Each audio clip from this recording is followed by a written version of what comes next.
Hi, this is Mike, the host and creator of Mike No-Go Zones, and in this episode, I'm going to give you the director's cut and a behind the scenes of episode 1, OPA LOCKA.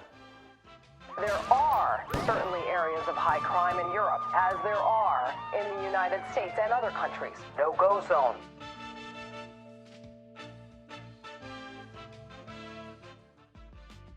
This being my very first episode, it was quite a learning experience. I pretty much had to canvas OPA LOCKA because luckily it's not too far from where I live in Miami, and I actually drove around and tried to find interesting places. I also used Google Maps, Google Earth, try to do some due diligence, some research as to what I wanted to hit up, what I wanted to visit, and where I was going to stay, which is a little bit challenging because there are no hotels in OPA LOCKA. I had to use an Airbnb to film there. What made this even more challenging, not only being your first time, is that I had no credentials. I had absolutely nothing to show anybody what I wanted to do and what my vision was. So that was an extra challenge. People pretty much had to take a leap of faith and let me film in their venues. One of my first stops was Club Lex in OPA LOCKA. It's a strip club, but it's also kind of a entertainment hub for the community because it's also, some people just go there to drink.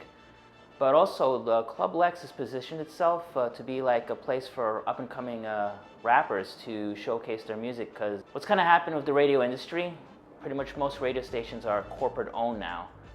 And for anyone to break through or to get their song played on mainstream radio is really hard.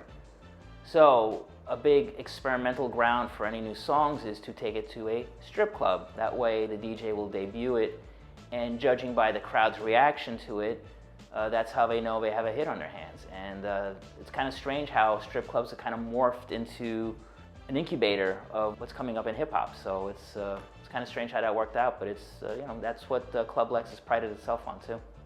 The way strip clubs and hip-hop have kind of merged is that they kind of feed off each other. The person I interviewed was Big Mike. He's the manager there, and he was really friendly, and he gave me a chance because he had no idea who I was.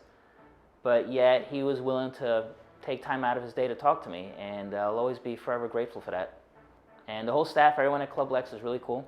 Okay, the very next venue after Club Lex, since it was lunchtime, I went to BBQ Rib Shack. Now, this place has no online presence, and there's no dining inside. It's pretty much takeout, but it's probably some of the best food one can get in Miami. It's very low-key. They don't advertise, strictly word of mouth. And when I ordered my lunch there, I actually had to eat it on the hood of my car because there was nowhere to sit. So it was an interesting experience, but for $10, I couldn't even finish my lunch there, and it was probably some of the best food that I had in all of Miami. Oh, another place that I had a very good meal at in OPA LOCKA was Jackson Soul Food. A very brief appearance in the video, but they were very pleased with how they came out. I was actually lucky enough to visit them again to show them the video, and they were very happy with it, and they were really cool. I would definitely go back there again for another meal. But the place that really won me over was Legacy Caribbean Craft Brewery. I'm a big fan of craft beer, and it was such a pleasant surprise to discover that place. Not only are they one of the main features in the video, but I have returned many times on my own to visit them.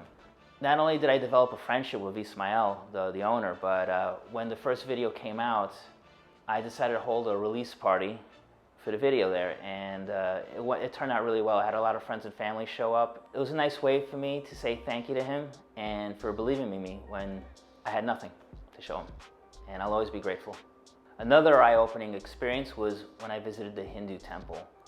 It was my first time ever visiting a temple of that religion in my life, so it was really eye-opening to me, and I got to learn so much about a different religion. And obviously, I'm not a member of that faith, but they took so much time out of their day to explain to me what being a Hindu meant, what their faith involves. I also will always be grateful to them, and unfortunately, I haven't had a chance to visit them yet to say thank you. Hopefully once this pandemic is over, I'll definitely stop by and say hello and show them how they appeared in the video. Okay, another highlight was getting to meet Carl Pierre. He's the owner of the Airbnb where I stayed at. And as I said earlier, there are no hotels in OPA LOCKA. Hopefully that'll change in the future, but as of now, it's only Airbnbs. And the Airbnb that he rented to me had a beautiful view of the lake, and I really appreciated that. It's in the video. Carl Pierre also grew up in OPA LOCKA, so to be able to pick his brain and to get his point of view on what it's like to grow up there was really good, and I'll always be thankful to him. The biggest discovery that I made about OPA LOCKA is its Moorish architecture. It is a hidden gem of this kind of architecture that is found nowhere else in the United States. And because it's in OPA LOCKA, no one knows about it. So it's kind of like a hidden gem, and if you go to the old City Hall, it's built like a Moorish Castle. And finding that, it's like something out of Disney World. And it's a real shame that it's not being appreciated. Hopefully that'll change with the exposure through these videos, because it's really something to see, and it's something that if it was located in another part of Miami, it would definitely have lines of tourists lining up to take their pictures with it. One place I did get to discover in OPA LOCKA was the Triangle.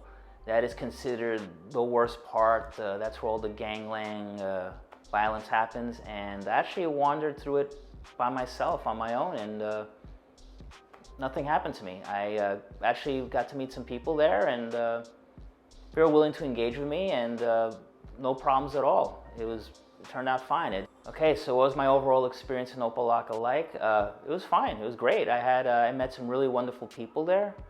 I got to see something new. I learned a lot, and it's definitely not the scary place that the media makes it out to be.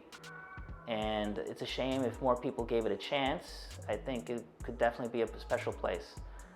I was so inspired by what I saw there that it kind of gave me the courage and the momentum to keep filming and doing more episodes. Overall, I highly recommend it. Okay, so this is Mike, host and creator of Mike No-Go Zones, and I encourage you to watch the full video of OPA LOCKA, and please don't forget to like and subscribe.